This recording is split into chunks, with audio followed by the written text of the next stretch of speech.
시편 89편 30절에서 34절까지를 우리 같이 읽겠습니다. 만일 그의 자손이 내 법을 버리며 내 규례대로 행하지 아니하며 내 율례를 깨뜨리며 내 계명을 지키지 아니하면 내가 회초리로 그들의 죄를 다스리며 채찍으로 그들의 죄악을 벌하리로다.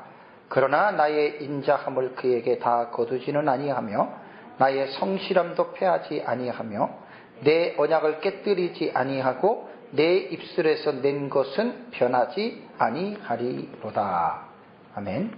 오늘 설교 제목은 불변하는 하나님의 나라인데 주보에는 제가 그냥 오전 예배로 같이 이렇게 써놨네요.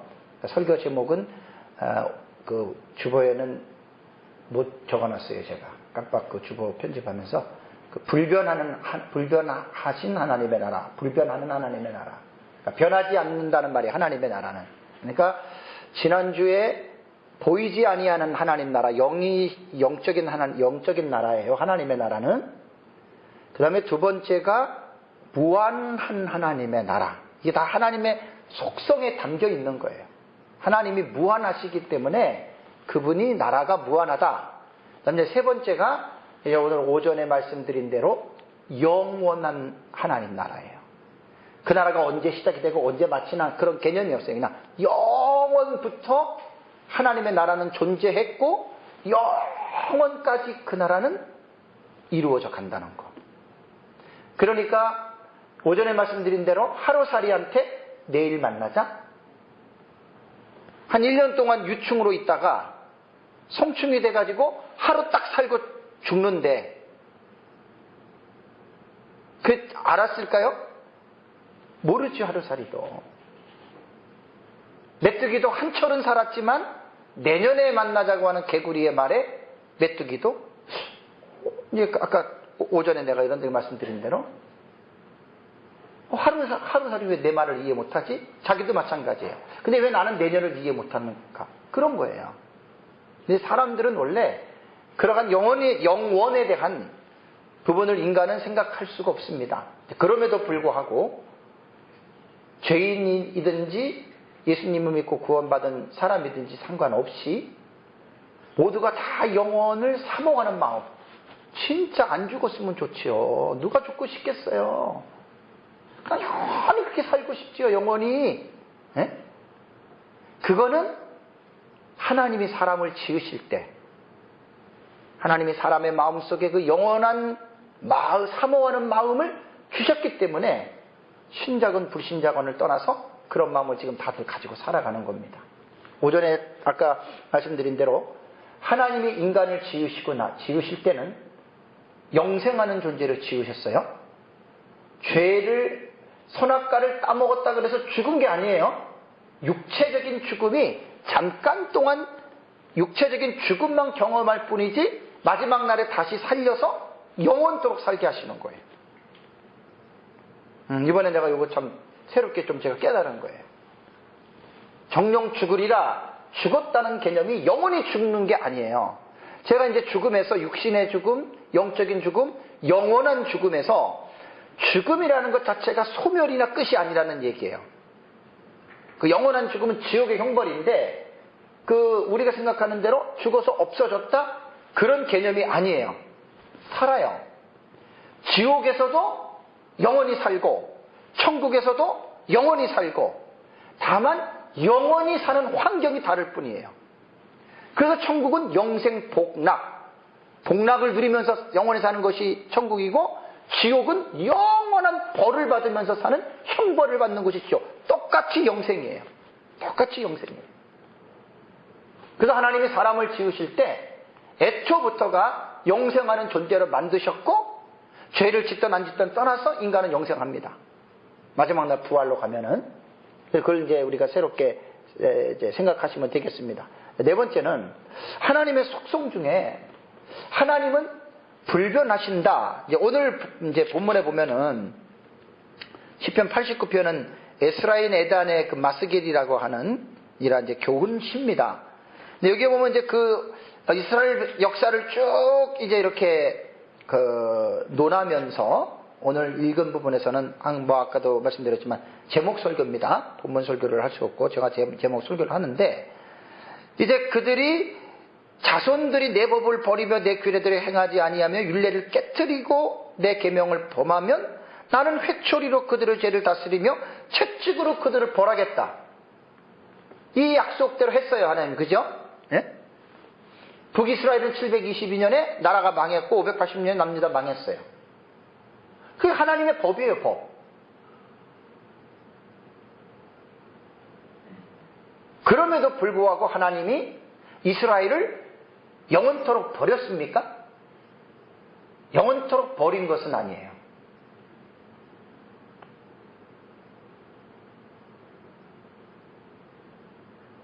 영원토록 버린 것은 아니에요. 우리는 하나님이 이스라엘 백성들을 대할 때 어떤 몇 가지의 사건, 이것을 가지고 우리는 왈가왈부할 수 없습니다. 전체적인 하나님의 언약이라고 하는 그 언약의 시작부터 언약에 마치는 그 시간까지를 전체로 볼 수가 있어야 돼요. 창세기 3장 15절에서 여인의 후손의 계시를 통해서 하나님이 메시아를 준다고 약속했어요. 죄인임에도 불구하고. 그래서 메시아가 왔어요. 그러니까 메시아가 오시기 전에 이미 586년 전에 남유다 망했고 722년 전에 북이스라엘 망했어요. 그렇다고 그들이 잘못했을 때 하나님이 징계하고 채찍으로 때리지만 완전히 그들을 버리거나 그들을 죽이지는 않으시잖아요. 그렇죠? 그리고 그들을 하나님이 예수 그리스도를 통해서 육신의 그 계열인 아브라함의 자손들에게 하신 그 여인의 후손을 통해서 구원하시겠다는 이것을 구약 이스라엘 백성들이 하나님의 뜻을 순종하지 못했기 때문에 하나님이 그들에게 그 사명을 다른 사람에게 옮겼을 뿐이지, 그 아브라함 자손에게 대해서 하나님이 절대 그들을 버리신 것은 아니라고 하는 걸 꼭 기억하셔야 돼요. 지금 신학적인 관점에서 성경을 해석하는 관점에서 볼 때, 그 대체 신학이라고 하는 그 분야가 있어요. 그 대체라고 하는 말은 구약의 이스라엘이 신약 시대에는 교회로 다 대체가 됐다. 예를 들자면 성전도 예수 그리스도를 믿는 자들의 마음에 성전이 이루어졌고, 구약의 이스라엘이 전부 신약의 교회로 전부 다 100% 대체가 됐다라는, 이것이 대체 신학이에요. 근데 이 대체 신학의 관점을 어떻게 보느냐에 따라서 보는 사람에 대해서 또 차원이 다른데, 세대주의 종말론을 갖고 세대주의 신학을 가진 사람들은 대체 신학을 인정을 안 해요.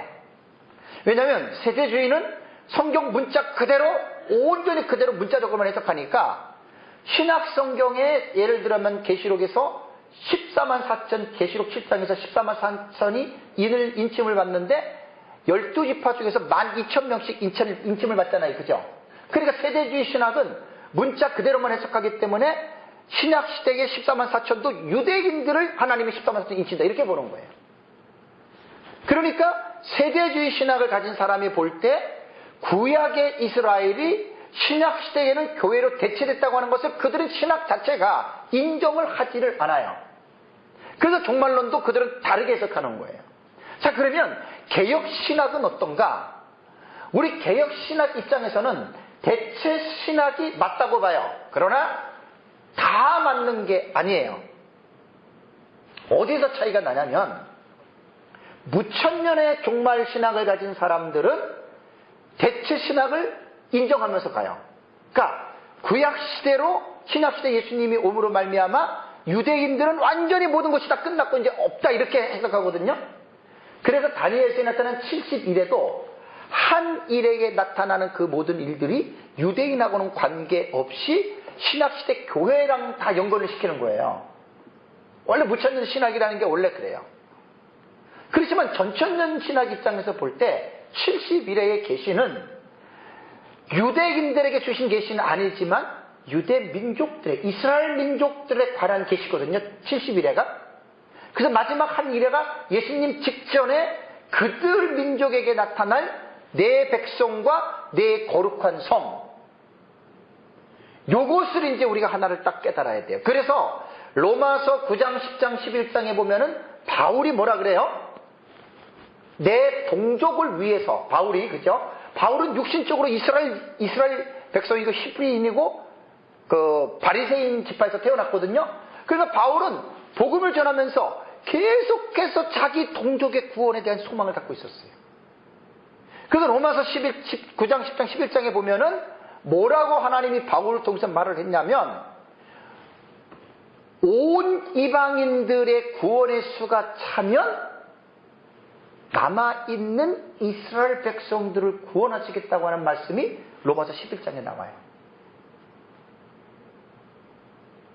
그래서 우리 역사적 전천년 종말론의 신학을 가지고 있는 우리는 대체 신학이 비교적 맞지만 무천년주의자들처럼 이스라엘을 완전히 배제해버리는 것은 우리는 인정을 안 합니다.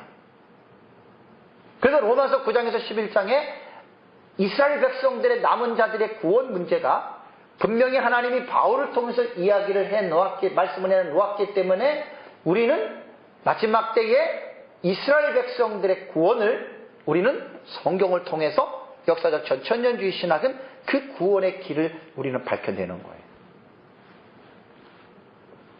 참 사실 이 부분들은 되게 어려운 부분이에요. 신학적으로. 어려운 부분이지만 여러분들이 이제 잘 들어두시면 됩니다. 하나님의 나라. 이제 하나님의 속성을 통해서 그 나라를 우리가 유추하는 거예요. 오늘 네 번째는 이제 이 불변. 34절에 내 언약을 깨뜨리지 아니하고 그랬죠. 그죠?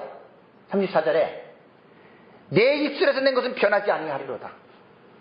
이것이 성경 전체에 하나님이 육신의 혈통인 아브라함 자손들에게 한 말이 있다는 말이에요. 그럼 이제 다니엘서를 깊이 이해를 해야 돼요. 그래서 다니엘서 12장 1절을 보면 내 백성의 책에 기록된 모든 자가 구원을 받는다 그랬잖아요. 그죠? 그거는 이스라엘 백성들에 관한 말씀이에요. 그러니까 마지막 예수님 재림 때에 그 생명책에 기록된 이스라엘 백성들이 있어요. 우리는 몰라요. 그들이 구원받는다 그 말이거든요. 그래서 우리가 언약 신학적인 관점에서 볼 때 내 언약을 깨트리지 아니한다라고 하는 이 언약은 아브라함 육신의 조상, 육신의 혈통인 아브라함의 자손들에 대한 이 언약을 하나님은 절대 깨트리지 않아요. 이건 이제 다니엘서를 좀 우리가 이해를 해야 되고 요한계시록을 이해하게 되면 이제 유대인들의 남은 자손들이 로마서에 있는 말씀처럼 예수님 재림 직전에 이제 이들이 구원을 받는 이런 놀라운 역사가 나타납니다. 자, 여기서 우리가 제가 오늘 강조하고 싶은 거는 뭐냐면 하나님의 성품 속에는 변하지 않는 성품이 있어요. 그 속성에. 자, 사람은 변합니까? 안 변합니까? 다 변해요. 저도 변하고 권사님들도 다 변해요. 그 모택동이가 문화혁명을 일으킬 때 아주 유명한 일화가 있잖아요. 선교사들, 승려들, 천주교 신부들, 이러한 종교 성직자들을 어느 성에다가 수천 명을 모아놓고 굶겼답니다. 그러니까 다 다른 종교의 성직자라 그러면 도덕과 윤리적으로 그나마 그래도 선한 사람들 속에 들어가잖아요. 그죠? 남을 배려할 줄 알고 내가 굶더라도 다른 사람 줄 줄 알잖아요. 그죠? 그 한 성에다가 수천 명을 성직자들 다 모아놓고 이제 굶겨 놓으니까 완전히 난리가 났더래요. 도둑질하고 싸우고 죽이고. 뭘 말하는 거예요? 인간은 다 똑같다는 거예요. 그 극한 상황이 오면은 저도 그렇고 여러분들도 그렇고 오죽하면은 사마리아 성을 구약 성경에 에워쌌을 때 이스라엘 백성들이 뭘 해먹었어요? 뭘 삶아 먹었어요? 자기 자식을 둘이서 약속해가지고 오늘은 내 자식 먹고 내일은 네 자식 먹고 해가지고 그거 우리가 볼 때는 말도 안 된다 그러죠? 말도 안 되는 게 아니에요. 그 상황에 들어가서 먹을 게 없어가지고 쫄쫄 굶고 눈 튀어나오고, 그게 죄악된 인간의 본성이에요. 그건 저에게도 있어요. 없는 게 아니에요. 지금은 우리가 뭐 편하니까 우리는 안 그럴 것 같고, 뭐 우리는 꽤 거룩한 사람처럼 그러죠? 그러지 않습니다. 제가 조금 전에 이제 점심시간 조금 남은 시간에 우리 카페에 글을 다른 데서 옮겨놓다가 김철성 선교사님이라고 아마존에서 선교 사역했던 아주 선교 사역 훌륭했던 분인데, 이분이 사모님을 잃었어요. 그러고 나서 영적으로 큰 변화를 겪었어요. 글이 너무 좋아서 제가 오늘 한 20명 가까이 조금 전에 카카오톡으로 쫙 다 보냈어요. 하영이하고 김철기. 그걸 예배 시간에 왜 봐? 그분 거를 내가 글을 쫙 읽으면서 저는 우리가 그리스도인으로서 이해가 된다, 이게 아니라 나는 공감이 되는 사람이에요. 거기에서 그분이 사역을 열심히 되게 잘했던 분 같아요.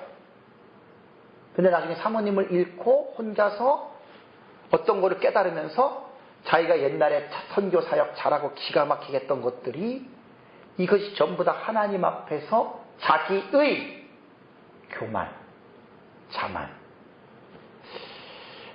이게요, 웬만한 사람들은 사실 그런 사실을 깨닫기가 힘들어요. 잘 나가는 사람들은 거의 몰라요. 그렇기 때문에 자기도 모르게 그런 자만과 교만에 자기의에 빠져가지고 하나님의 영광이 아닌 자기 이름을 드러내거든요. 참 너무 귀한 글이라서, 과연 이제 제가 한 20명 넘게 보낸 사람들 중에 과연 저분의 그 사실을 이해하는 것 말고 삶으로서 조금이나마 공감할 수 있는 사람이 얼마나 될까? 아마 20명 중에 한 몇 명밖에 안 될 것 같아요. 제가 볼 때. 모르겠어요. 오늘 쫙 보냈으니까 뭐 또 응답 있는 사람은 있겠지만 제가 볼 때는 쉽지 않아요. 그러니까 우리가 대부분 말이 하나님의 영광이고 내가 뭐 하나님 위해서 산다고 대부분 그러지, 따지고 보면 하나님보다는 다 어떻게 보면 내 속에 어떤 죄된 성품들, 이기적인 욕망들, 어떤 나 자신을 어떤 드러내기 위한, 또 나를 과시하는 누구나가 다 있어요. 누구나가. 이게 사실 엄청나게 심한 거예요. 사실은. 그래서 사람은 가난해 봐야 알아요. 어려워 봐야 되고 낭떠러지로 떨어져 볼 때 그런 사람은 그때 깨닫는 거예요. 내가 이거 헛되게 살았다라던가, 내가 완전히 외식자였다라던가, 이런 것들을. 그래서 저는 고난당한 것이 내게 유익이라, 이 말 좋아하고요. 가난한 자는, 너희 가난한 자는 복이 있나니, 이 말 전 너무 좋아해요. 가난을 제가 조금 겪으면서 살아가고 있다 보니까 이러한 말씀들이 너무너무 내 마음속에 와 닿는 거예요. 제가 박영희 사님, 저를 20년 넘게 보셔서 알잖아요. 제가 이렇게 얌전한 사람 아니죠? 예? 제가 뭐 예를 들어서 뭐 교세에 있고 좀 재정이라도 빵빵하면 저 어떻게 살 것 같아요? 저도 과시하면서 살아요. 저도 막 과시하고 잘난체하고, 예? 내가 뭐 잘해가지고 이렇게 된 것처럼 하고, 저도 별 볼일 없는 사람이에요. 하나님이 그런 기회를 안 줘서 그나마 진짜 이렇게 가는 게 저에겐 천만다행입니다. 솔직한 얘기로 천만다행이에요. 왜냐하면 많은 사람들이 목회자들 중에 진짜 100% 하나님 은혜로 된 거예요. 뭐든지 다 하나님 은혜예요. 근데 그걸 하나님의 은혜로 받아들이는 사람들이, 아주 가난하고 이런 사람들은 깨닫지만 잘 나가는 사람들은 대부분 모른단 말이에요. 이분도 김철기? 이분도 잘 나갈 때는 몰랐던 거예요. 열심히 헌신적으로 몰랐던 거예요. 사모님을 잃고 하나님 앞에 기도하면서 자기의 사역을 딱 뒤돌아보니까 말이 하나님의 영광이지, 말이 하나님이 하셨지, 그 속에서 자기도 모르는 자기의 자기 자랑. 근데 이게요, 저도 목회를 27년 한 사람이에요. 수도 없어요. 그래서 제가 이제 사람들 만나보는데 내 자신도 마찬가지고, 1차적으로 잘 나간다고 하는 사람 중에서 정말 겸손한 사람은 가뭄에 콩나듯이 찾기가 힘들어요. 그럼 어쩔 수 없어요. 그럼 저도 만약에 잘 나간다. 저도 볼 것도 없다니까요, 저도. 저는 남 비판하고 지금 정지하려고 하는 말이 아니에요. 그래서 오늘 이분의 글은 글쎄 이제 몇 사람이나 이거를 이해하는 거는 다 할 수 있겠지만 공감, 자기가 이런 부분을 조금이나마 나도 경험해봤다 이제 이렇게 하시는 분들은 제가 볼 때는 많지 않아요. 그래도 뭐 보내고 싶은 마음이 있어도 보낸 거면 어떡해. 참 중요한 거는 자기의 이런 것들이 되게 무서운 거예요. 우리 정말 하나님의 영광을 위해서 살잖아요. 모든 거 다 하나님이 했다고 하잖아요. 근데 뭐가 좀 되면은 주어가 하나님이 빠져요. 내가가 들어간단 말이에요. 내가 주어가 돼. 내가 했다. 내가 뭐 이렇게 했더니.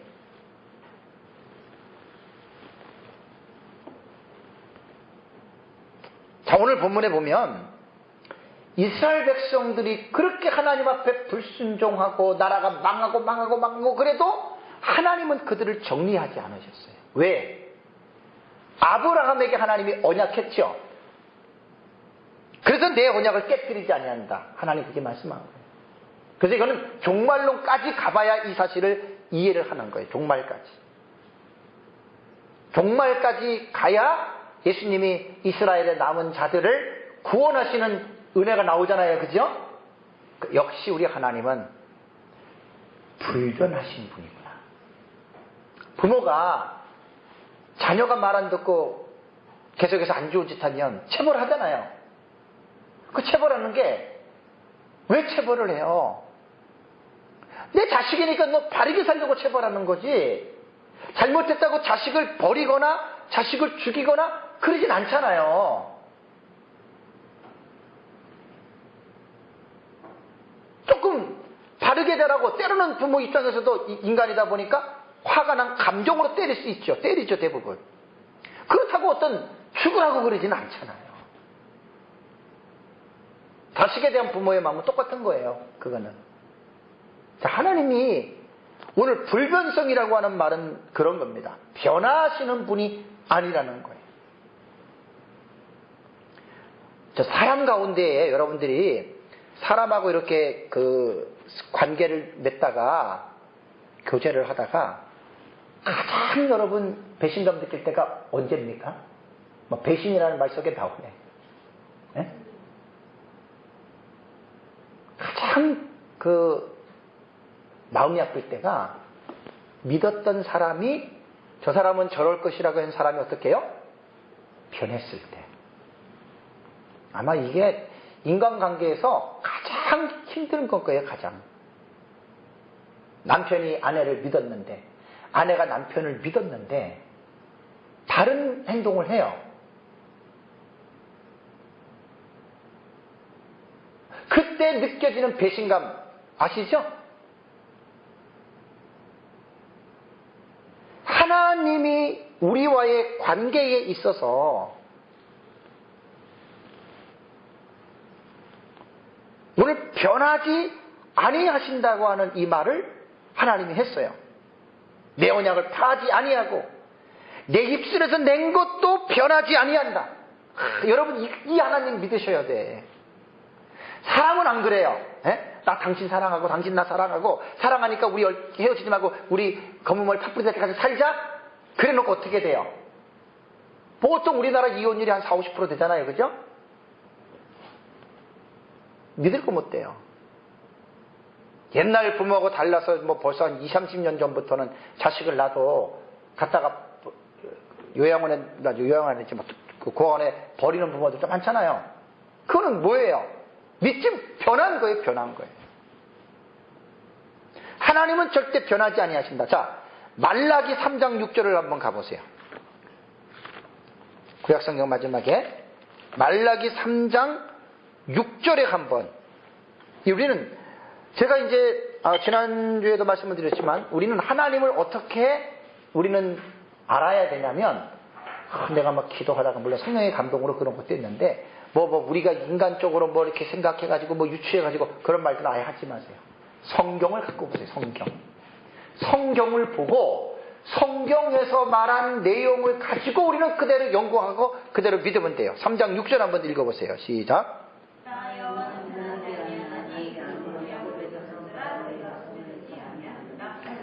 자, 말라기는 구약시대 마지막이잖아요. 그렇죠? 586년에 멸망하고 70년 포로로 있고 다시 3번에 걸쳐서 돌아왔고 그럼에도 계속해서 이 백성들이 지멋대로 살잖아요. 저 같으면 당장 소멸시키죠.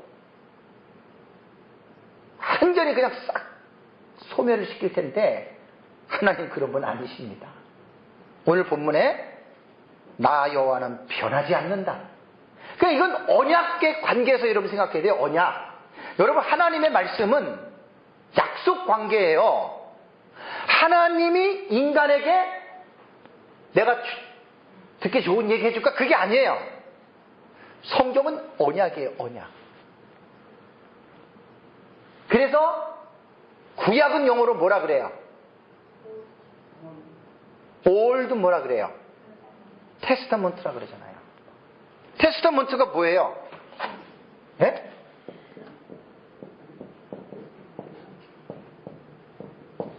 이게 뭐예요? 테스타먼트가 언약이란 말이에요. 언약. 언약이에요. 언약. 옛날의 언약. 그러니까 예수님 태어나시기 전에 구약 성경은 옛 언약이에요. 언약으로 푸는 거 언약. 그래서 성경은 이게 무슨 뭐 이스라엘 백성들의 스토리다 이렇게 보지 마세요. 언약이에요. 하나님이 가깝게는 이스라엘 백성이고 하나님은 그 구약 성경 속에 모든 민족에게 모든 사람들에게 하나님이 약속하신 언약이라고요. 그 언약 관계로 성경을 보시라는 얘기예요. 그래서 구약은 옛 언약이란 말이에요. 옛 언약. 신약은 새 언약이에요. 그러니까 언약이라고 하는 관점에서 볼 때는 약속을 했으면 중요한 거는 뭐예요? 약속을 지키느냐 안 지키느냐 그게 관건 아니에요? 사람은 아까도 말했지만 나 당신 사랑하고 당신 나 사랑하고 말이 사랑하지. 조금 살다가 마음에 안 들고 그러면 갈라서는 게 사람 아니에요? 가면 갈수록 점점 더 풀이해져요. 풀이해져 이거는.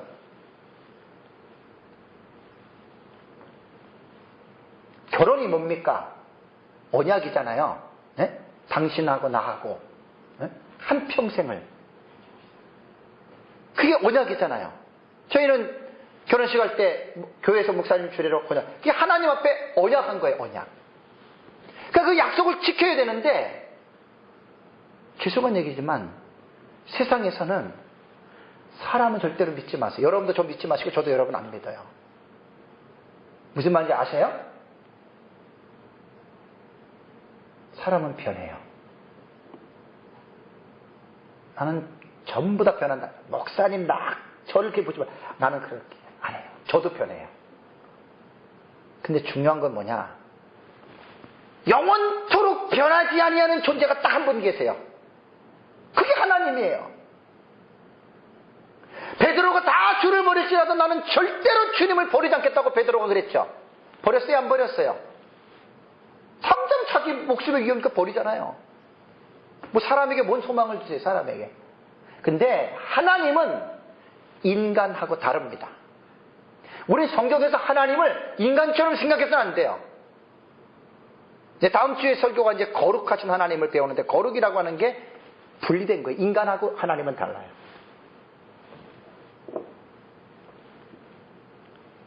나 여호와는 변하지 아니한다. 그러므로 야곱의 자손들아 너희가 소멸되지 아니한다. 그 중간기 400년이 있었어요.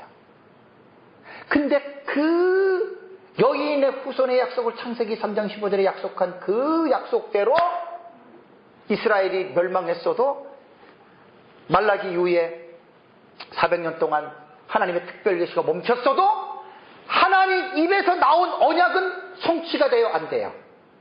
예수님의 탄생으로 성취가 되잖아요. 지금 언약적인 관점에서 우리는 이 불변을 우리는 생각해야 돼요.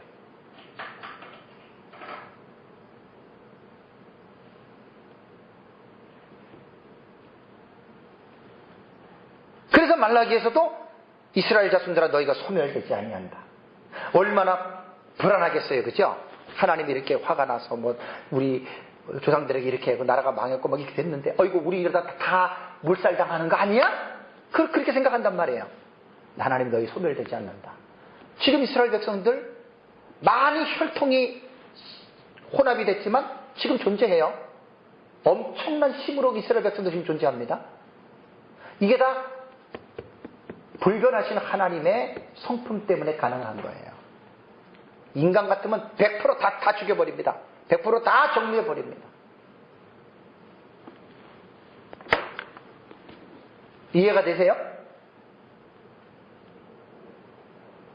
제가 물어볼게요. 여러분들은 여러분 자신을 믿어요? 안 믿어요? 네? 김 권사님은 자신을 믿으세요? 최 권사님 자신을 믿으세요? 박영희 사님 자신을 믿으세요? 믿지 마세요. 나도 나를 모르는 거예요. 나도 나를. 근데 이제 신앙생활 하다가 그 김철기 선교사님 글에서 거기서 봤는지 조금 전에 내가 몇 개 글을 우리 카페에다가 글을 옮겨놓으면서 이런 글이 있어요. 자기는 안 그럴 줄 알았다는 거예요. 자기는. 나는 안 그럴 줄 알았어요. 이 자기 과신이에요. 대부분 사람도 다 그래요. 자기 다 믿어요. 근데 문제가 뭐냐면 나도 나를 모르는 게 그게 정답이거든요. 근데 내가 상상하지 못한 일을 내가 했어. 그럴 때 인간은 그렇게 놀라는 거예요. 이렇게 놀래본 사람이 저처럼 이런 말을 할 수 있는 거예요. 인간은 자기를 믿을 수 없다. 근데 아직도 자기를 믿는 사람들은 조금 덜 연근 사람이에요. 덜 연글었어요. 오래 산다고 연글은 게 아니에요. 철없이 사는 그런 사람들도 되게 많이 있어요. 나이가 들었어도.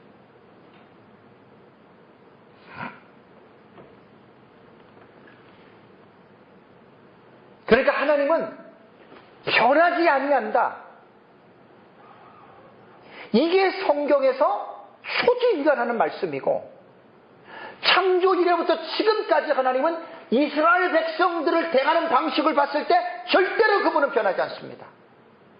저는 종말을 우리가 공부를 했기 때문에 종말까지 로마서 9장에서 11장 말씀처럼, 다니엘서 12장 말씀처럼, 요한계시록에 나타나는 말씀처럼 이 하나님의 언약은 반드시 이루어지고 왜 변하지 않았기 때문에 이루어진다 그 말이에요.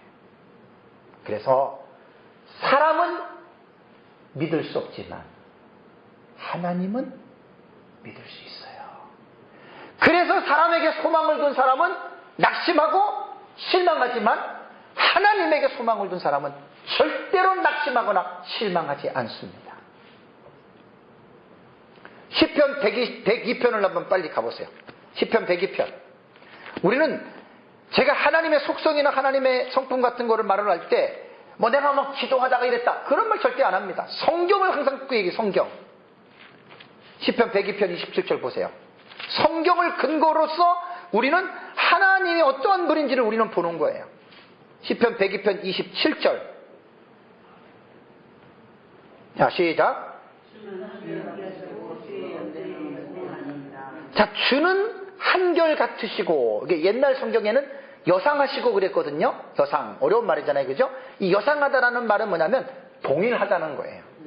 네. the same. 같다는 거예요. 그 주는 항상 같다는 얘기예요. 그러니까 자식에 대한 부모의 사랑이 말 잘 듣고 그럴 때도 사랑하지만 말 안 듣고 속속이더라도 부모는 사랑하듯이 한결 같은 거예요. 하나님은. 동일하다는 뜻입니다. 야고보서 1장 17절에도 그는 변함도 없으시고 회전하는 그림자도 없다는 거예요. 항상 동일하다는 거예요. 변함이 없어요. 저는 이 세상을 어떻게 살려고 하냐면 저도 제 자신의 마음의 변덕을 잘 알기 때문에 진짜 나는 변함없는 사람이 됐으면 좋겠어요. 변함없는 사람. 제가. 그리고 제가 사람을 만나도 정말 시간이 지나도 환경이 변해도 정말 변하지 않는 사람하고 만나고 싶어요. 저도. 이 변하지 아니한다라고 하는 주제는 되게 여러분들에게 중요한 겁니다. 이 세상에서는 찾기가 힘들어요, 사실. 지금 우리가 그냥 평범하게 사니까 그렇지, 저와 여러분들이 조금 좋은 특수한 상황에서 뭐 재산이 수백억, 수천억 갖고 막 살고 있다? 여러분 그래 보세요. 저나 여러분들이나 다 변합니다.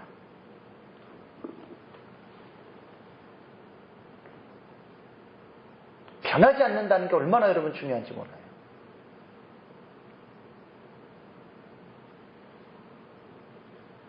하나님은 변함이 없다. 야고보 사도가. 시편 33편으로 가보세요. 시편 33편 11절.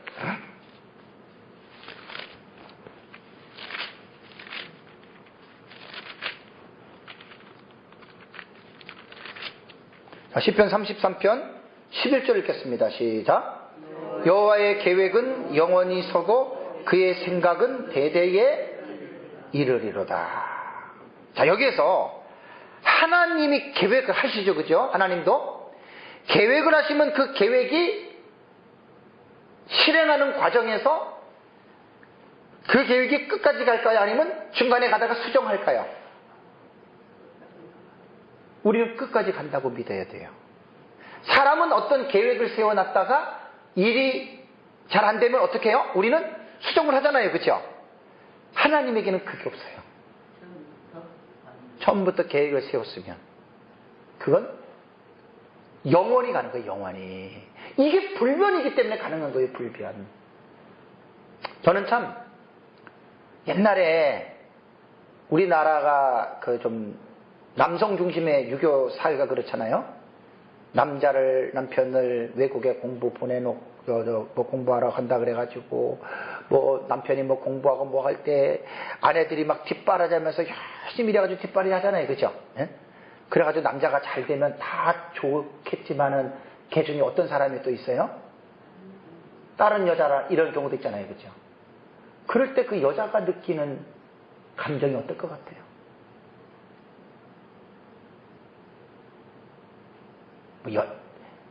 남자만 그런 것 같아요? 여자만 그런 줄 알아요? 옛날에 남자가 저기 그 월남에 가가지고 뼈빠지게 해가지고 돈 벌어가지고 그냥 고국에다가 중동에서 그냥 돈 보냈더니 얘 뭐라 그러죠? 얘 뭐예요? 그 돈 가지고 몸 바람이 나가지고 춤바람 나가지고 그때 남자 마음 생각해 봤나요? 믿는 도께 발등 찍힌다는 말이에요.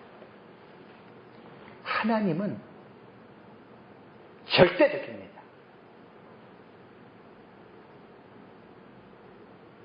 절대적입니다. 믿을만 합니다. 그 신실해요. 신실하신. 오 신실하신 주 내 아버지여 늘 함께 계시니 두려움 없네. 그 사랑 변찮고 날 지키시니 어제나 오늘이 한결같네. 오 신실하신 주, 오 신실하신 주 날마다 자비를 베푸시며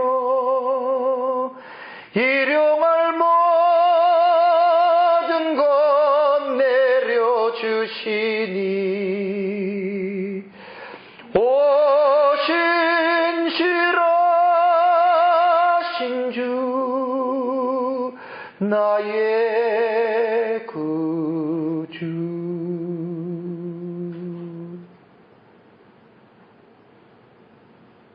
여러분 하나님의 신실하심을 믿습니까? 변함없어요. 그 신실하심을 믿지 못하는 내가 문제지 하나님은 절대로 변하시는 분이 아닙니다. 제가요 상당히 마음이 잘 변하는 사람 중에 하나거든요. 감정의 기복이 참 제가 심한 사람이에요. 하나님은 감정에 휘둘리시는 분이 아니세요.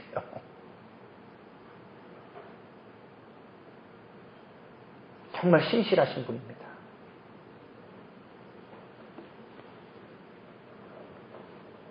여호와의 계획은 영원히 선단 말이에요. 영원히 바뀌진 않아요.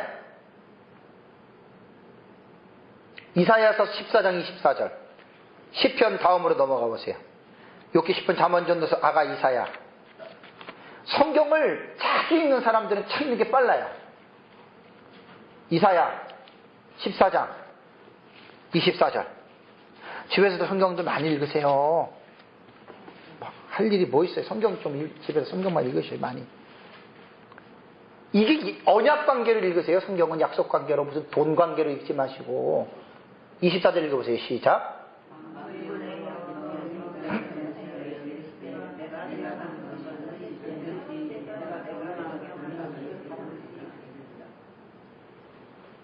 이걸 믿으셔야 된다고요. 하나님 생각은 반드시 되고 하나님이 경험한 것 반드시 여러분 이루십니다. 뭐 손이 짧아가지고 뭐 좀 귀가 좀 둔해서 못 그러시는 분 아니세요. 하나님은 자신이 계획한 모든 일에 있어서 변경함이 없어요. 다 성취해 갔어요. 그래서 불변하십니다. 그럼 하나님의 계획을 어떻게 아느냐? 성경 보세요. 성경. 성경을 보세요. 성경.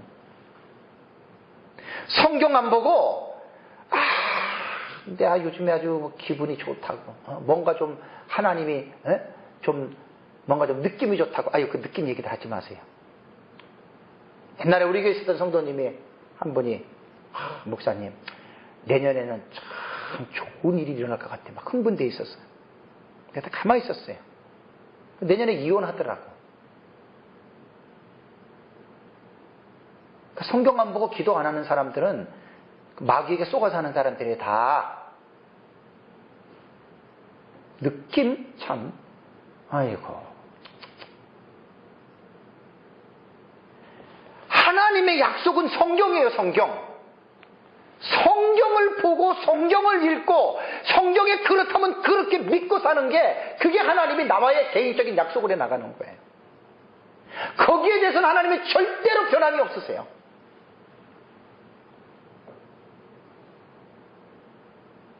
만약에 성경대로 하나님 안 하신다. 저는 당장 때려칩니다. 당장 예수 안 믿습니다. 당장 하나님 안 믿습니다. 세상으로 나가서 내 마음대로 살 거예요. 저는. 성경대로 만약에 하나님의 말씀이 이렇게 했다 저렇게 했다 만약에 변덕이 뭐같이 돼가지고 변한다. 나 하나님 안 믿어요. 뭐 어떻게 하나님 믿어요? 못 믿지? 근데 절대적으로 하나님 변하지 않습니다. 절대적으로 변하지 않습니다. 저는 제 설교에 가장 큰 확신이 가장 크게 소리 지르는 거는 성경으로 소리를 지르는 거예요. 왜? 이 말씀이 이렇다고 하니까 난 그대로 믿고 소리 지르는 거예요. 너무 확실하니까.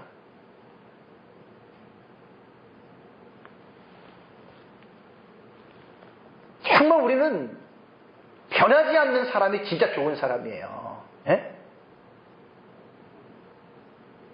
정말 변하지 않는 사람이 제일 좋은 사람이라니까요. 변덕이 죽을 듯 하는 사람들은 결코 좋은 사람이 될 수 없어요. 아예 체질적으로도 그런 사람은 만나지도 않고 나는 체질적으로 그런 사람 만납니다. 말 한마디라도 완전하진 않지만 약속을 지키려고 하고 나는 이런 모습들을 성경에서 하나님을 통해서 배운 거예요.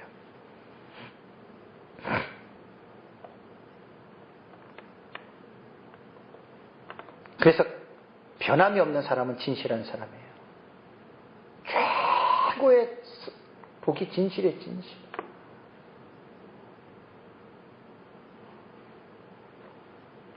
저도 제 자신이 진실하지 않기 때문에 진실한 사람이 되려고 발버둥 치는 거예요. 저도. 뭐 저라고 무슨 별 볼 일 있겠습니까? 솔직한 얘기.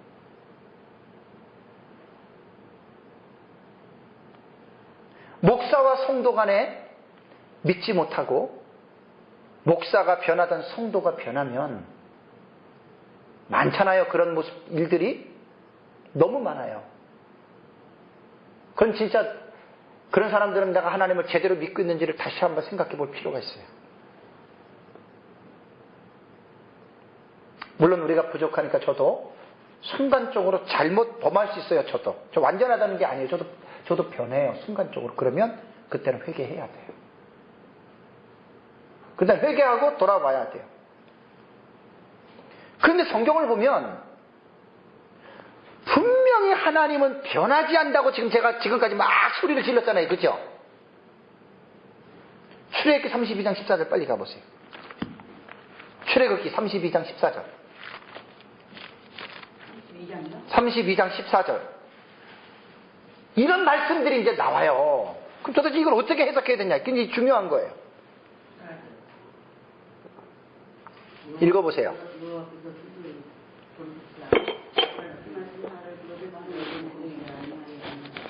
그 다음에 사무엘하 24장 16절.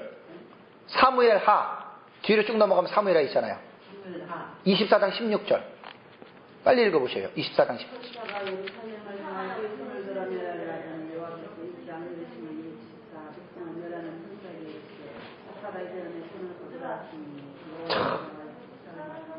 그러면 출애굽기 32장에는 하나님의 뜻을 어떻게?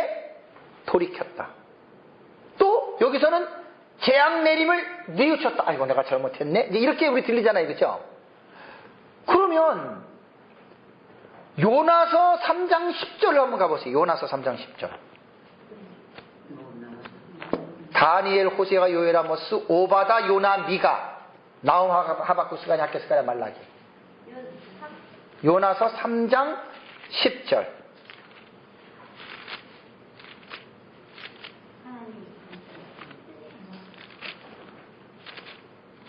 3장 10절. 요나미가. 네. 3장 10절이요.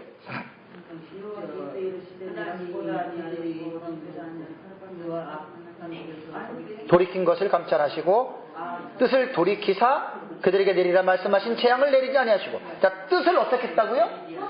돌이켰다. 그 하나님은 변하는 분이에요? 안 변하는 분이에요? 아니 근데 지금까지 이 세 구절을 봤을 때 하나님이 변하는 분이 안 변하는 분이에요? 변하는 분으로 보이잖아요. 우리가 읽을 때는.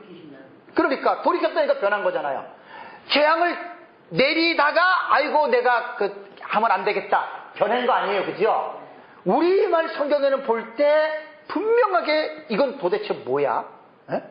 지금까지 내가 한 30분, 40분 정도를 그냥 하나님은 불변하십니다! 소리를 버락같이 질렀는데 지금도 세 구절을 보니까 이 하나님 변하시네.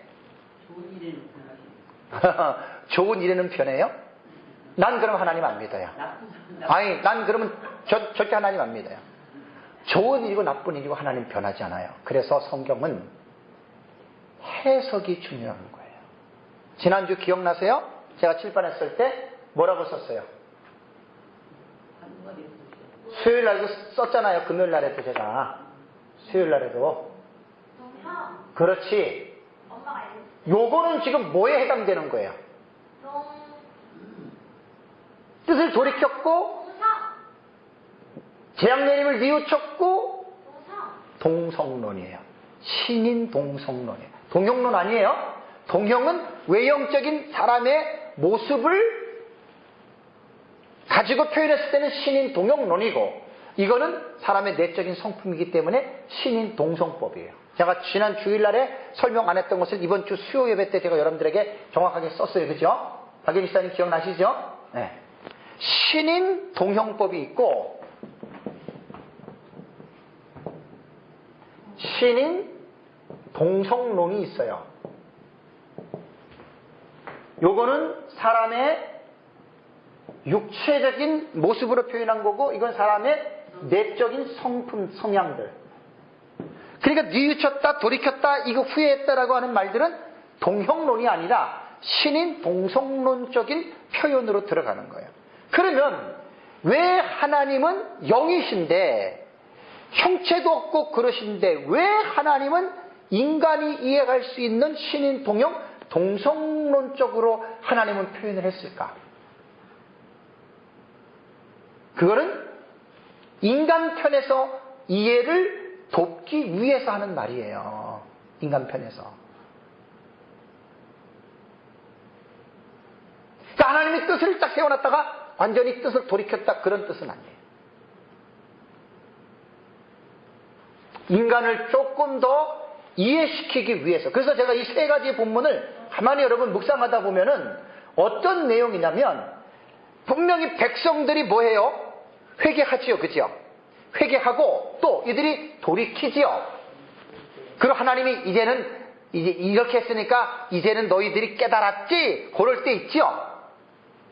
그럴 때 하나님이 돌이켰다고 하면 그럴 때 멈춘 거예요. 그러면 이것도 하나님의 약속에 다 있어요. 왜? 회개하면 하나님이 뭐 한다 그랬어요? 용서해 준다 그랬어요. 그러니까 성경은 포괄적으로 전체적인 말씀을 가지고 생각을 해야 이런 말씀도 이해가 되는 거예요. 요나서 같은 경우도 보면은 니느웨 사람들이 어떻게 했어요? 왕부터 짐승까지 뭘 시켰어요? 금식시켰어요. 아니, 그런 나라가 어디 있어요? 그 악한 민족이. 그러니까 하나님이 멸망시키려고 하다가 하나님의 약속 속에는 너희가 회개하면 하나님 용서해줘요, 안 해줘요? 용서해 주잖아요. 그러니까 하나님이 변한 게 아니야. 무슨 말인지 아세요? 하나님의 뜻이 변한 게 아니라 하나님의 뜻 속에는 조건이 다 들어간 거예요, 조건이. 너희가 순종하면 내가 좋은 길 주고 불순종하면 내가 너희에게 나쁜 길을 주겠다. 그건 하나님이 이미 조건 속에 다 들어가 있는 옵션이기 때문에. 그럼요. 그러니까 뜻을 돌이켰다라고 하는 말은 이들이 벌써 하나님 딱 매를 들고 딱 하니까 아이고 하나님 잘못했습니다. 그것도 하나님의 언약 속에 다 들어가 포함되어 있는 거예요. 이해가 되세요?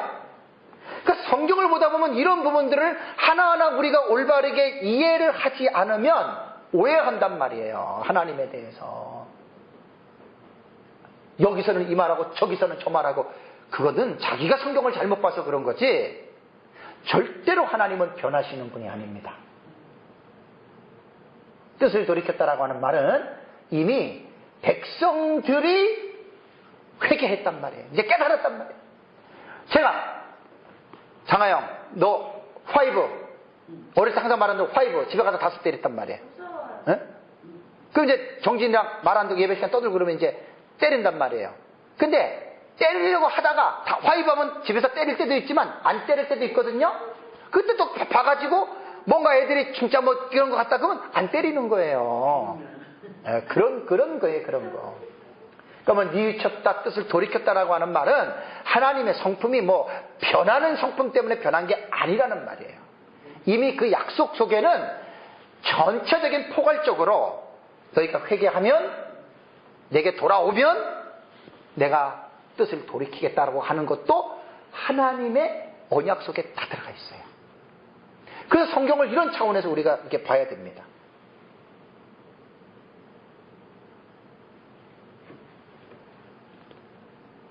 그래서 신인 동용법이라고 하는 사실을 잘 기억해야 되고요. 자, 이제 하나님의 불변하심은, 이제 지금 불변하신 하나님을 우리가 배우잖아요, 그죠? 그러면 그 나라의 왕이 변하지 않는 왕이니까 그 나라는 어떤 나라겠어요? 당연히 그 나라도 변하는 나라가 아니에요. 뭔가 세워놓은 어떤 진리의 법 체계 속에서 영원히 그 상태로 변하지 않고 간다. 이렇게 우리는 하나님의 나라를 유추해 볼 수가 있어요. 저도 사실 이런 설교는 저도 지금 처음 하는 거예요. 저는 하나님의 속성을 통해서 하나님의 나라를 생각해 본 적이 지금까지 한 번도 없어요. 이번에 하나님의 나라에 대한 에스라에서 강의를 하려고 하다가 계속 기도하다가 하나님이 주시는 어떤 성령의 감동을 통해서 제가 지금 이 설교를 준비하는 거예요. 저로서는 너무 감사하지요. 뭐 어디서 제가 본 것도 아니고 하나님의 나라를 주셔가지고 계속 지금 기도하고 있어요. 창조 이전에, 태초에 하나님의 천지를 창조하시기 이전에 하나님의 나라는 어떠했을까? 우리 생각해 봐야 돼요, 이거는. 되게 궁금하잖아요. 이 연구를 지금 제가 시작해서 지금 하는 거예요. 그러게 하나님의 불변하심은 우리가 앞에서 두 번째 살펴본 것이 무한성이죠. 그죠? 무한성.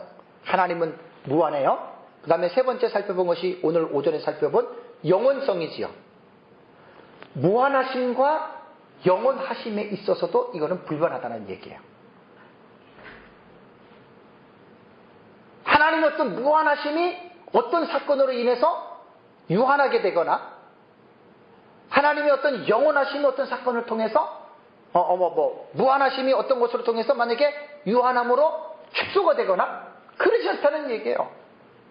그냥 그대로 하나님의 영원하신 하나님, 무한하신 하나님, 그 분이 절대적으로 변함이 없어요.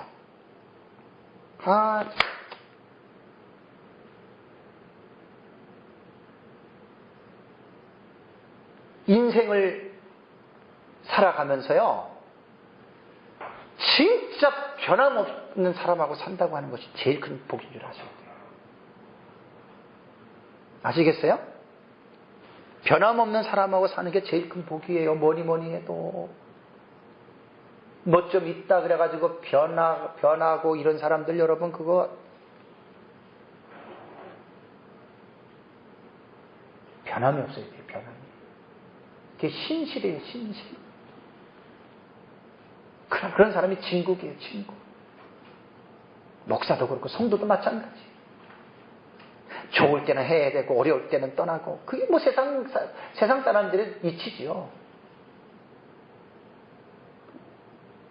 변하면 안 됩니다. 왜? 우리가 믿는 하나님 자신이 변하는 분이 아니고 우리가 사는 영원한 그 하나님의 나라가 절대 변하는 나라가 아니기 때문에 그 나라의 백성은 변하는 성격을 고쳐야 돼요.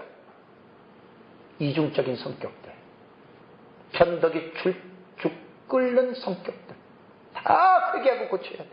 그래서 제가 이제 한 달 전에 여러분들에게 설교할 때 지금 하나님 나라 설교가 직접적인 현실에 임한 하나님의 설교를 하면 되게 그때는 은혜가 많이 될 거예요. 우리 아주 구체적인 삶의 하나하나가 전부 다 터치가 다 되니까.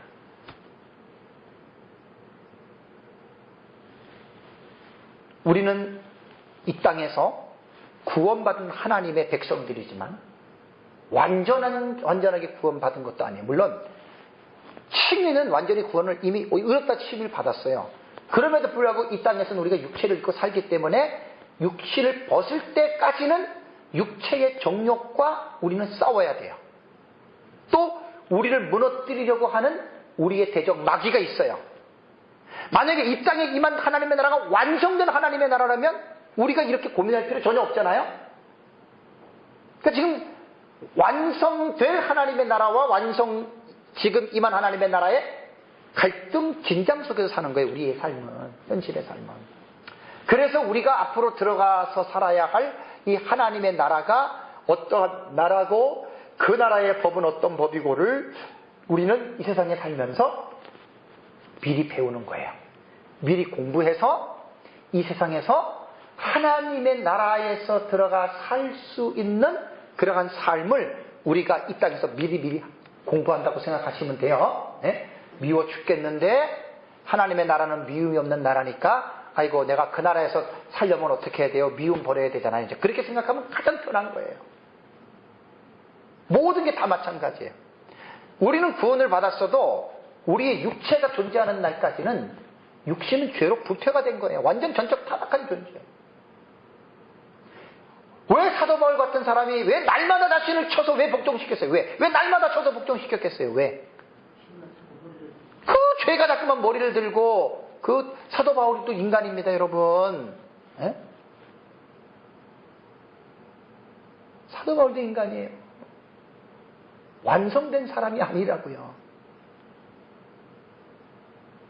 여러분 이 땅에서 완성된 사람 봤어요? 못 봤어요? 절대 없습니다. 절대. 예수 그리스도 한 분 외에는 육체를 입고 온 사람 중에 절대 없습니다.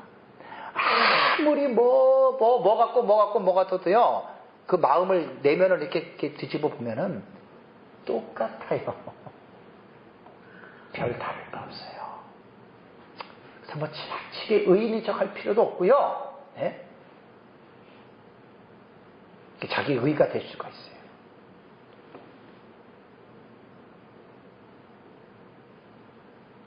마태복음 5장 18절에 진실로 너희에게 이르노니 따라해보세요. 천지가 없어지기 전에는 율법의 1.1획도 결코 없어지지 아니하고 다 이루리라. 네. 여기서 말하는 율법은 뭐예요? 예수님이 말한 율법은 모세의 오경을 말하는 거예요. 그게 율법이에요. 그 다음에 선지자의 글도 있고, 폭넓게 본다면 하나님의 말씀 전체를 다 생각하면 돼요. 하나님의 말씀은 그냥 기록한 게 아니에요. 이거는 분명히 사실을 기록해 놓은 것이고, 이 사실대로 역사 세계 속에서 다 이루어진 거예요. 거의요, 지금 구약 성경과 신약 성경이 거의 90%가 넘을 정도로 다 이루어졌어요. 성경이 거의 다 이루어졌어요. 이번 주 이제 수요일 날에는 제가 성경의 부분을 통해서 이루어진 부분에 대해서 제가 말씀을 드릴게요. 거의 다 성경은 거의 다 이루어졌어요. 남은 게 뭐만 남았어요? 예수님 재림, 곧 재림 직전에 나타난 한일에 그거예요. 이제 천년왕국. 그 다음에 이제 마지막 부활과 최후 심판과 새 예루살렘과 지옥. 요것만 남은 거예요, 이제. 그래서 그 남은 성경을 연구하는 게 이게 종말론인데, 감사하게도 우리는 이 공부를 너무 풍성하게 했어요. 정말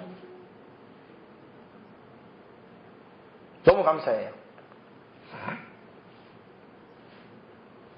그래서 우리는 하나님의 말씀이 언약적인 관계로 보라 그랬어요. 언약. 변하느냐, 변하지 않느냐. 사람과 세상은 변하더라도 하나님은 변하시지 않습니다. 자, 이제 하나만 제가 볼게요. 여호수아서 6장 26절을 빨리 가보세요. 여호수아서 6장 26절. 하나님의 말씀은 언약으로 봐야 되고 언약의 성취를 확인을 해야 돼요. 하나님은 약속만 하신 분 아니에요. 반드시 그 약속이 이루어져요. 그걸 찾아내야 돼요. 역사 속에서. 우리 개인적으로도.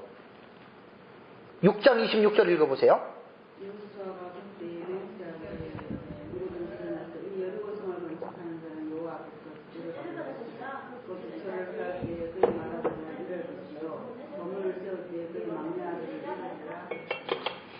여호수아가 지금 여리고성을 들어가가지고 정복한 때가 한 1400년 경이거든요.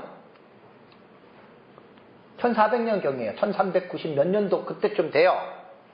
그런 여리고성을 딱 해놓고 여호수아가 뭐라 그러냐면, 누구든지 이 무너진 여리고성을 건축하는 자는 저주를 받는다 이거예요. 근데 여호수아는 지가 하고 싶어서 얘기를 했겠어요? 하나님의 성령이 말하라고 했기 때문에 말한 거예요. 여호수아는 그냥 말한 거예요. 이거 누구든지 건축하면, 그리고 단서를 달았어요. 이 성의 기초를 쌓을 때에 맏아들을 잃을 것이고 문을 세울 때에 그의 막내 아들을 잃으리라. 장자와 차자가 이 여리고성을 건축하는 사람은 누구든지 두 아들을 잃어버린다 이렇게 얘기를 했어요. 그러고 나서 100년이 지났어요. 200년이 지났어요. 300년이 지났어요. 400년이 지났어요. 450년 정도가 지나니까 어떤 일이 일어난 줄 아세요? 열왕기상 16장 빨리 가보세요. 열왕기상 16장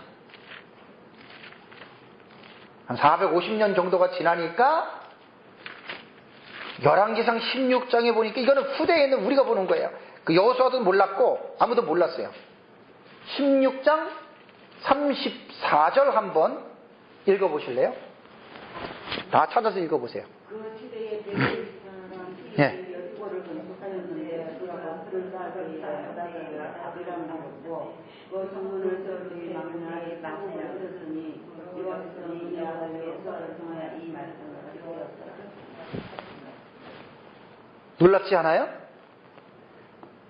여호수아가 말을 하고 한 450년 지났어요. 450년. 아합 왕 시대에 일어난 거예요. 그러니까 이미 북이스라엘의 왕조들은 하나님을 경외하는 사람들이에요. 하나님을 경외하지 않는 사람들이에요. 그러니까 하나님의 말씀을 두렵게 여겨요? 아니면 우습게 여겼어요? 우습게 여긴 거지.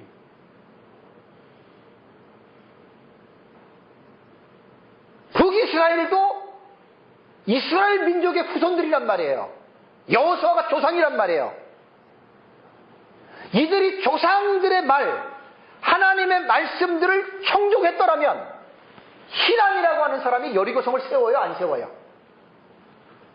세웠다가 지 두 아들, 아니 자기 자식 2명 죽는 게 좋아요? 무슨 얘기인지 아시겠죠? 이게 성경을요, 진짜 성경을 성경답게 공부를 해보세요. 그런 사람이 하나님을 제대로 믿는 거예요. 교회 다니면서 성경이 뭔지도 모르고 그냥 맨날 복이나 달라고 애걸복걸이나 하고 그런 사람들 하나님 몰라요. 아주 빙산의 일각 한 문제만 제가 말씀을 드렸어요. 수요일날 이제 여러 군데 말씀을 가지고 한번 또 공부를 해볼게요. 그래서 제가 주일날 설교하면 수요일날 금요일날은 복습하는 거예요. 아주 더 풍성하게. 그래서 여러분들의 마음속에 영의 양식이 확 새겨지는 거예요. 그게 주일날 들었다가 또 달라요. 그래서 성경은 언약 관계라니까. 언약. 그러나 그 언약을 할 때는 언약의 주체자인 하나님이 우리에게 하신 말씀에는 절대로 변함이 없으시다. 이게 결론입니다. 우리가 믿는 하나님이 변함이 없어요.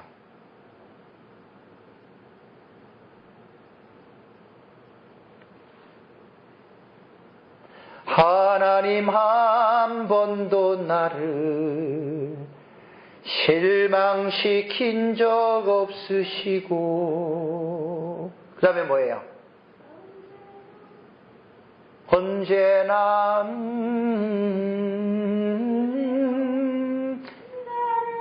나를 지키셨네.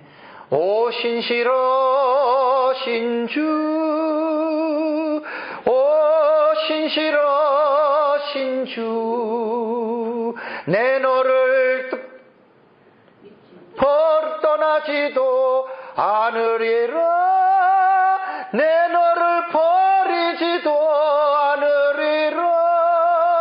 약속하셨던 주님, 그 약속을 지키사 이후로는 영원토록 너를 지키시리라 확신하네. 여러분, 하나님을 믿는다는 것은 이거예요. 최 권사님 하나님 믿으면서 지금까지 하나님의 권사님 실망시킨 적이 있어요? 박영희 집사님, 하나님의 집사님 지금까지 실망시킨 적이 있습니까? 하나님이 집사님을, 김복희 권사님 실망시킨 적이 있어요? 하나님의 권사님을? 저는 중심의 분도 그렇고요, 실망시키는 거. 근데 하영이한테 내가 왜 안 물어보냐면, 물어보면은 있어요! 그럴까봐 내가 안 물어보는 거예요. 그럴까봐 안 물어보는 거예요. 왜냐면 아직도 애들이야, 애들. 내 눈에는 5살 먹은 애들이기 때문에 안 물어보는 거예요. 애들은 그러잖아요. 내 생각이 하나님 나를 실망시켰다고 하는 생각이 들 줄 몰라도 그건 내가 잘못 생각이지, 하나님은 절대로 우리를 실망시키는 분이 아니십니다. 여러분, 그거 믿으셔요. 하나님이 나를 때려가지고 뭐 내 발이 부러지고 내가 뭐 잘못되고 뭐 어쩌고 저쩌고 해도, 아까 같은 경우 그 선교사님이 사모님이 어떻게 먼저 데려가시면 몰라도 뭐 질병일 수도 있고 사고일 수도 있거든요. 그거 하나님 우리 실망시킨 게 아니에요. 그분은 박영희 집사님이 빨리 스마트폰을 해야지 내가 이런 걸 착착 보내줄 텐데, 그 스마트폰 안 보시니까 이거 너무 좋은 내용이거든요. 조금 배우자가 일찍 갈 수 있어요. 목사도 일찍 갈 수 있고 사모도 일찍 갈 수 있어요. 그거는 조금 외로워도 괜찮아요. 좀만 참으면 될 것만. 근데 저분은 내가 왜서 이 글을 20명 넘게 보자마자 딱 보낸 줄 아세요? 글이 보통 글이 아니에요. 그거를 통해서 이분은 엄청난 영적인 진리를 깨닫고, 이분의 깨달은 내용이 많은 사람들에게 이게 전파되기를 원하거든요. 근데 그 경지를 들어가지 않는 사람들은 별로 이런 거 몰라요. 그래도 아는 사람들이 있기에, 아는 사람들이 있기에 하나님 하시는 일은 절대로 모든 것이 다 의롭습니다. 욥이 10명의 자녀가 죽었지요. 재산 싹 날라갔지요. 제3자 입장에서 우리가 볼 때는 어쩌면 하나님이 이럴 수 있냐, 우리 그렇게 말할 수 있죠. 그죠? 당사자인 욥은 뭐라 그랬어요? 예. 하나님의 신실하심을 찬양한 거예요.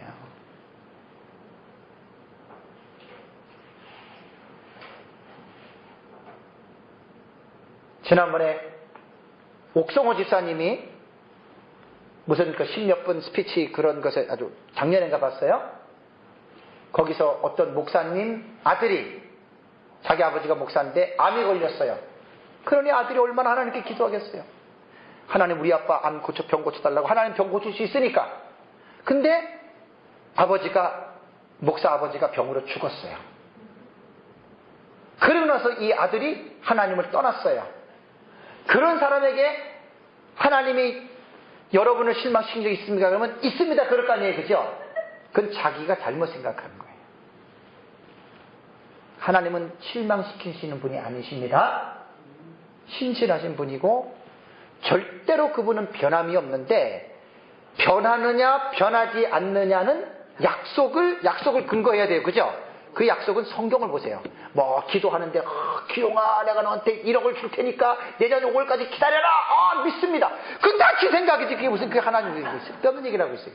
그게 무당들이 하는 얘기지. 그게 그런 약속을 믿으란 말이 아니에요. 제 얘기는 성경 몇 장 어디 몇 권 몇 장 몇 절에 그 말씀을 연구하다가 듣다가 설교를 듣다가 성경을 읽다가 하나님이 성령으로 감동해 주셔서 그 말씀을 꽉 넣어줬다. 그럼 믿으세요. 그건 100% 이루어집니다. 무당들이 하는 말처럼 그냥 뭐 내가 집사님에서 기도했더니 내년에 집사님 막 대박 치겠다고. 그게 무슨 그 하나님 약속이에요. 그게 사기꾼들이 하는 말이지. 하나님의 음성을 듣는다고 하는 사람들 조심하세요. 그런 사람들 사겠다고 큰일 납니다. 큰일 나. 하나님의 음성을 듣기, 뭔 하나님의 음성을 듣기는 성경이나 제대로 좀 보고 연구하지. 말씀을 읽겠습니다. 변하지 않는다고 하는 이 기준은 내 주관으로서의 하나님과의 어떤 그런 관계가 아닌 성경을 통해서 이렇게 항상 들어가야 돼요. 이 말씀을 기록해 놓은 하나님은 절대로 변함 없습니다. 그분의 하나님 나라도 무작위로 이루어지는 게 아니에요. 하나님의 나라의 법이 있어요. 여기 사랑의 법이에요. 그걸로 하나님의 나라가 통치하기 때문에 여러분들이 하나님을 잘 생각하면서 불변하신 하나님을 찬양하고 또 불변하는 하나님의 나라를 소망하면서 승리하시기를 주님의 이름으로 축원합니다. 다 같이 한번 기도하겠습니다. 오늘 말씀을 생각하면서 신실하신 하나님, 참 신실하신 하나님입니다. 변하지 아니하는 하나님, 그 변하지 않는 하나님의 나라, 우리가 그 나라를 믿고 그 나라를 소망하기 때문에 저와 여러분들이 가장 큰 복을 받은 사람입니다. 그 나라를 위해서 끝까지 부르시는 날까지 죽도록 충성하는 자들이 되도록 기도하고 마치겠습니다. 전능하신 하나님 아버지 감사합니다. 하나님 오늘도 하나님의 말씀을 듣는 가운데에 하나님의 속성 중에 하나님의 불변하심에 관한 변하지 아니하시는 이 말씀에 대해서 우리가 은혜를 함께 나누게 하셔서 감사합니다. 하나님의 나라를 왕으로 다스리신 하나님이 변하지 아니하시기 때문에 그 나라 또한 변하는 나라가 아니라는 사실을 저희들이 알게 해주시고 또 우리가 불변하는 하나님의 나라를 바라보면서 우리가 믿음으로 늘 승리하는 삶을 살아가는 저희들이 다 되어지도록 하나님의 풍성한 은혜를 저희들에게 베풀어 주시옵소서. 오 신실하신 하나님, 하나님이 약속하신 언약의 말씀이 성경 66권의 말씀을 잘 깨닫게 하시고 우리가 이 말씀을 개인의 하나님의 약속으로 받아들이게 하시고 또 이 약속을 끝까지 신실하게 지키시는 하나님을 바라보면서 그 나라를 생각하면서 그 나라를 위하여 충성된 성도들이 다 되도록 은혜를 더하여 주시옵소서. 이제는 우리 구주 예수 그리스도의 은혜와 하나님의 사랑하심과 성령님의 감동하시는 은혜가 불변하시는 하나님과 불변하는 하나님의 나라를 소망하면서 그 나라를 위해 살기를 원하는 사랑하는 죄 백성들 머리 위에와 대한교회 성도님들 머리 위에 인생의 여러 위에 이제로부터 영원토록 함께 있을지어다. 아멘.